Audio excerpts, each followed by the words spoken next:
तर hi hello कशा आहात? तर इथे बघा होती वटपौर्णिमेचे ह्याचं ताट आहे. तर हे ताट घेतलं होतं, तर यामध्ये एक ब्लाऊज पीस आणि ओटीची दाखवायची राहिली आहे.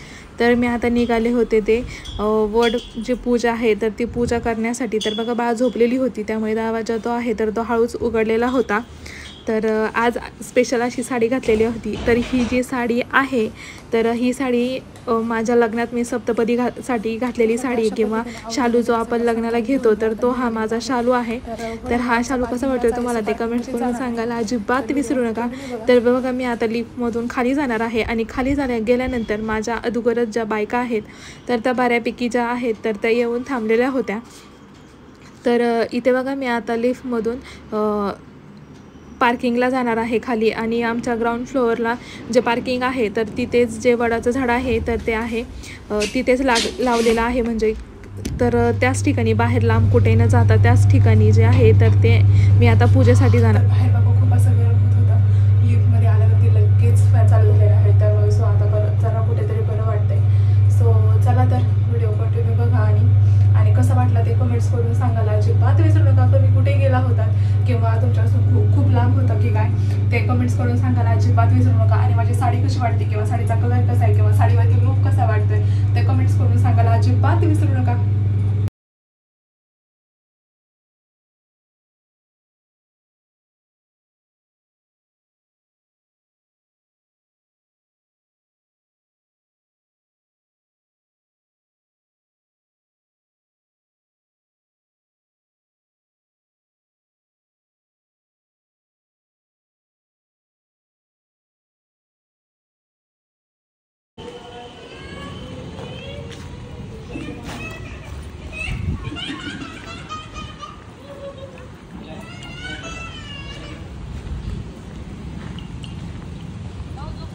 हां मम्मी आहे. तर बघा सावित्री पौर्णिमा साजरी केली जाते, म्हणजेच की जे आपण वटपौर्णिमा म्हणतो असं. तर बघा करवा ज्याप्रमाणे व्रत असतं तसं सावित्री हे व्रत पतीच्या दीर्घायुष्यासाठी आणि वैवाहिक जीवनाचे रक्षण करण्यासाठी पाळले जाते. या सणाला वटपौर्णिमा व्रत किंवा वटसावित्री व्रत किंवा वटपौर्णिमा असेही म्हणतात. म्हणजे ह्या तिन्ही नावाने ते संबोधलं जातं. तर बघा हा जो एक हिंदू उत्सव आहे तर तो मानला जातो. तर प्रामुख्याने विवाहित महिला हा सण जो आहे तर तो मोठ्या प्रमाणात साजरा करतात. तर बघा प्रत्येकीला वाटतं की आपला जो नवरा आहे तर तो भरपूर दिवस म्हणजे दीर्घ आयुष्य असावा, निरोगी असावा, खूप छान त्याचा सपोर्ट असावा, त्याची खूप सारी अशी प्रगती व्हावी. तर हे प्रत्येकीला वाटतच असतं आपल्या नवऱ्याच्या बाबतीत. तर बघा वर्षातील सर्वात शुभ दिवसांपैकी हा एक शुभ दिवस मानला जातो. दरवर्षी वटपौर्णिमा मोठ्या भक्तिभावाने साजरी केली जाते. आणि ह्या दिवशी ज्या महिला आहेत किंवा ज्या बायका आहेत तर त्या आपल्या पतीसाठी जो उपवास आहे तर तो उपवास करतात. तर बघा प्रत्येकीलाच वाटतं की आपल्या पतीचे आयुष्य हे दीर्घ आयुष्य असावा. तर मोठ्या भक्तिभावाने त्या उपवास करत असतात आणि पूजा वगैरे झाल्यानंतर संध्याकाळी हा उपवास सोडायचा असतो. हा विशेष दिवस म्हणजे जेव्हा महिला उपवास ठेवतात आणि त्यांच्या पतीचा आशीर्वाद आणि दीर्घ आयुष्यासाठी प्रार्थना करतात. वटपौर्णिमा सहसा विवाहित स्त्रिया साजरी करतात. याचप्रमाणे तुमच्या प्रिय व्यक्तीला याच्या खास शुभेच्छा दिल्या जातात.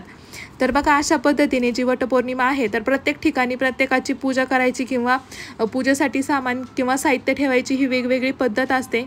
तर अशीच कायम राहो दृढ साथ. वटपौर्णिमेच्या खूप खूप शुभेच्छा. वटसावित्री पूजेच्या हार्दिक शुभेच्छा. हाच जन्म नव्हे तर प्रत्येक जन्मी तुम्हाला तुमच्या मनासारखा जोडीदार मिळावा हीच सदिच्छा. तर बघा प्रत्येकजण ही आपापल्या नवऱ्यासाठी किंवा आपल्याला तोच जो आपला साथीदार आहे किंवा जोडीदार आहे तर तोच मिळावा यासाठी यासाठी बघा ह्या ज्या भगिनी आहेत आपल्या किंवा आपण स्वतः त्यासाठीच हा उपवास करत असतो. तर बघा दोन क्षणाचे असते भांडण, 7 जन्माचे असते बंधन, कितीही आले जरी संकट, नेहमी आनंद राहो आपले सहजीवन. तर अशा पद्धतीने खूप साऱ्या शुभेच्छा किंवा जे आपलं प्रेम आहे तर ते आपण त्या झाडापाशी जाऊन व्यक्त करत असतो. तर बघा प्रत्येक वटपौर्णिमेला वडालाच का बरं पूजतात किंवा वटपौर्णिमाच का आपण नाव पडले असेल. तर बघा वडाचं जे वृक्ष आहे किंवा जे झाड आहे तर त्याच्या इतकं दीर्घायुष्य झाड हे नसेल किंवा नाहीच आहे. तर त्यासाठी तर या पद्धतीने तरी आमच्याकडे वटपौर्णिमा साजरी केली जाते. तर हा व्हिडिओ तुम्हाला कसा वाटला ते कमेंट्स करून सांगायला अजिबात विसरू नका. चॅनलवर नवीन असाल तर चॅनलला जरूर सबस्क्राईब करा, शेअर करा आणि कमेंट्स करा. तर बघा, वटपौर्णिमा का साजरी केली जाते, तर महिला ज्या आहेत तर त्या आपल्या कल्याणासाठी आणि पतीच्या दीर्घायुष्यासाठी प्रार्थना करून सूर्योदयापासून चंद्रोदयापर्यंत उपवास करतात. तर प्रत्येक भगिनींना वाटते की आपल्या जे पतिदेव आहेत त्यांची प्रगती व्हावा किंवा आपलं जे आपलं घर आहे तर त्यामध्ये भरभराटी व्हावं किंवा कल्याण व्हावा, यासाठी त्या वडाच्या वृक्षाला जे आहे तर ते साकडं घालत असतात. यासाठी हे व्रत मोठ्या प्रमाणात ज्या लग्न झालेल्या बायका आहेत तर त्या करत असतात.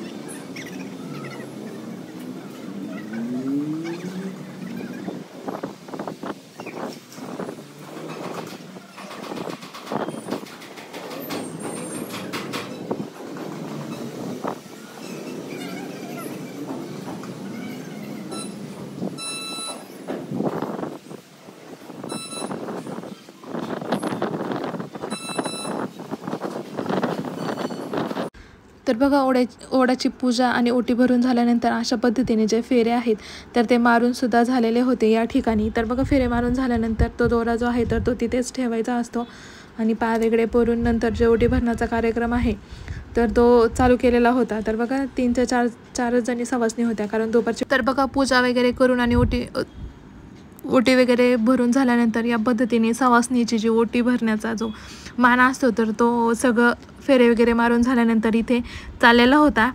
तर बघा, दुपारची वेळ होती तेव्हा खूप साऱ्या बायकासुद्धा नव्हत्या. तर 4 ते 5 जणीच होतो आम्ही. तर आमच्यामध्ये अशा पद्धतीने आम्ही जे ओटी भरण्याचं जे काम आहे तर ते केलं होतं.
तर बघा आता सगळं पूजा वगैरे जे आहे तर ते उरकून मी आता निघालेली आहे घरी.